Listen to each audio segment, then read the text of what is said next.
We know from history that every major industrial disruption has followed the same shape, an exponential curve, with new technologies being adopted very slowly at first, but then a doubling rate kicking in consistently until the overall transformation happens very quickly in the end.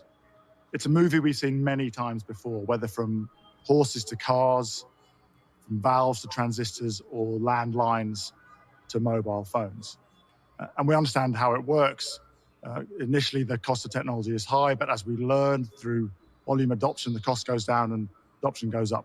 Best example right now would be electric batteries, consistently coming down in cost by 20% a year for the last 10 years.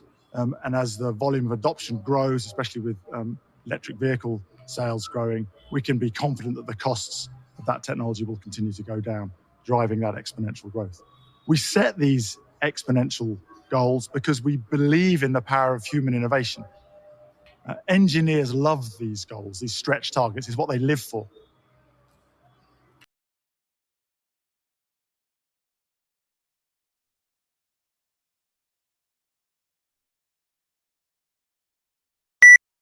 The lecture was all about major industrial disruptions. He said in the beginning, new technology takes time to adopt first, but eventually it will be quickly adopted by people. He even quoted certain examples like hearts to cars, landlines to mobile phone disruptions took place in the past. And he even said that the cost of technology initially is high. However, with adoption, the technology cost will come down. At third, he said the electronic battery prices are coming down 20% a year, and he even quoted the e-vehicles, electric vehicles. At last, he said the engineers love this technological, goals. So before teaching you anything, I would like to show my score report. This is my full name, this is my PTE ID, and then I'll go to my activity. In my activity, you can see this particular thing. August 7, 2025, 8 a.m. So this is the day when PT got completely, I think it changed a lot in the speaking part. So I went to the test to get a maximum score in speaking, rather to experiment whether my strategies, tips, templates, everything works or not. They work or not. So let's see the score report. So the attempt was specifically for getting maximum score in speaking, right?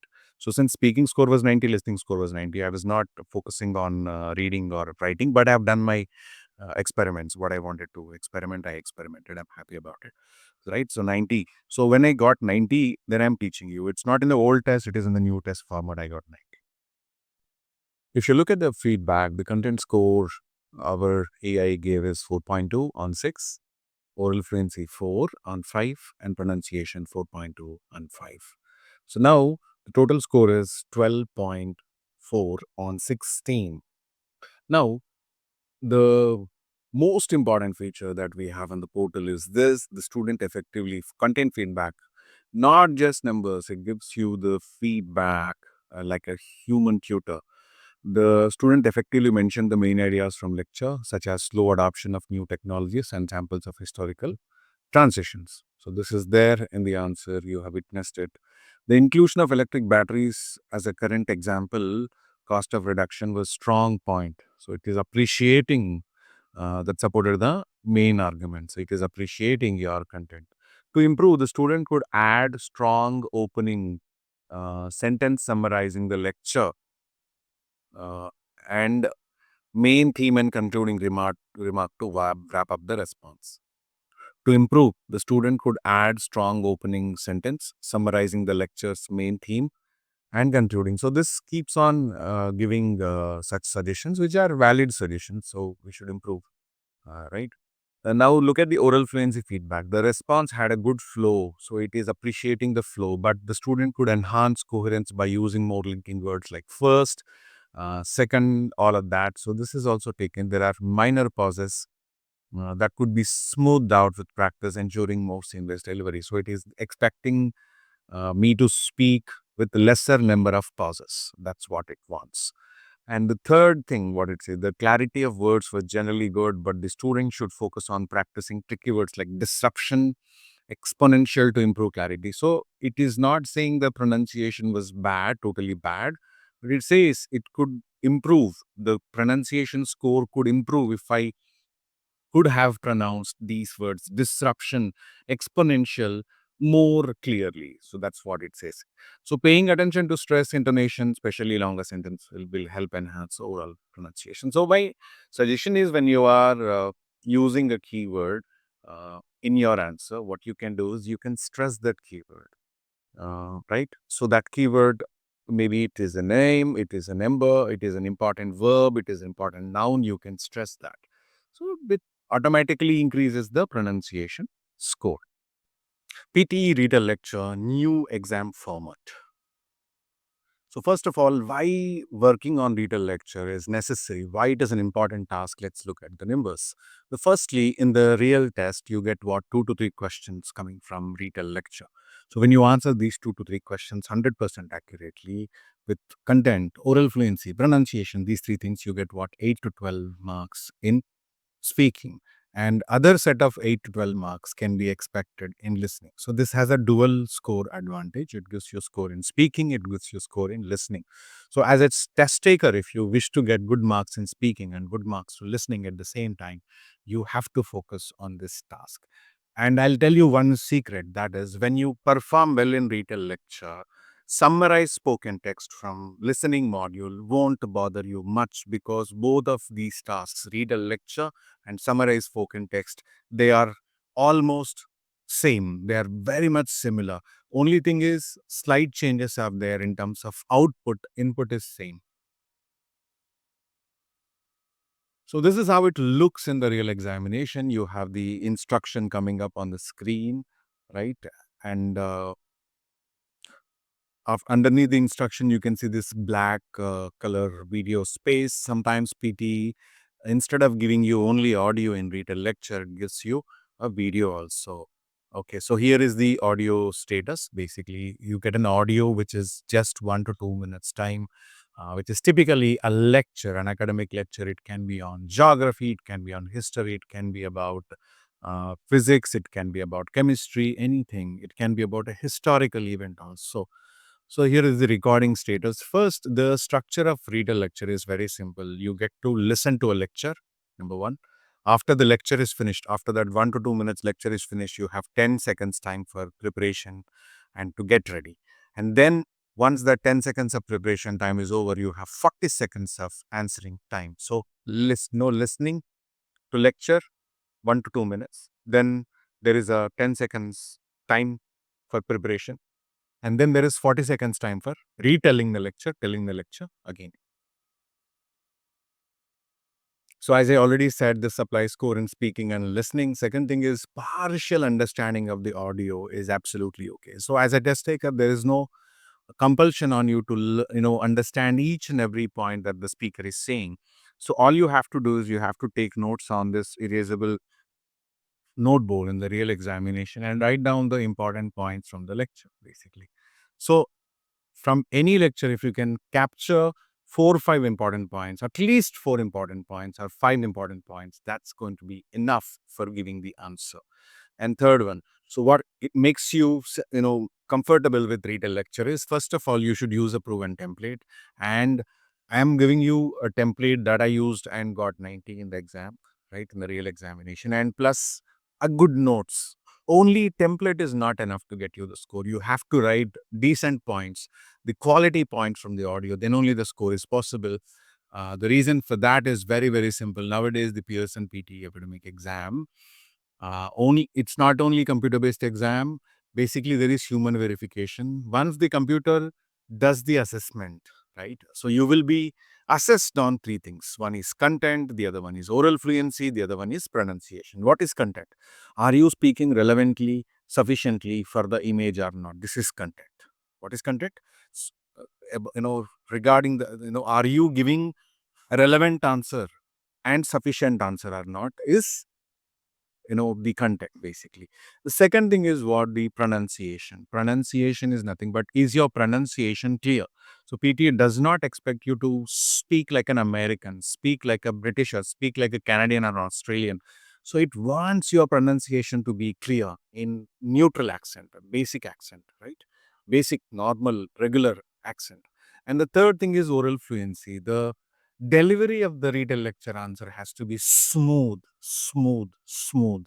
So these are the three things. So content is all about giving relevant answer, sufficient answer. Fluency is all about giving a smooth answer. Pronunciation is all about giving, having a clearer pronunciation, right? No accent is necessary. So these three things are first. When you submit your answer, when PT receives your answer, they will be first verified by the computer. Once the computer is done with its assessment, right? The second layer, in the second level, the human rater will look at your content. The human rater will look at three things. One is whether your content is, whether your answer is a genuine answer or a templated answer. It's more of a template answer. Are you using any popular template? Then the human rater gives a 0. The second thing what the human rater checks is the relevance of your answer. Are you speaking relevantly or not? Is the answer according to the lecture or not? Right? The question lecture or not? S is nothing but sufficient. Are you speaking sufficiently or not? This is also going to be checked by the human rater. So the human rater checks fundamentally three things: T, R, S. Templated answer or not, relevant answer or not, sufficient answer or not. So these are the things the human rater does. So I'm going to teach you now the 3 steps to answer Retell lecture.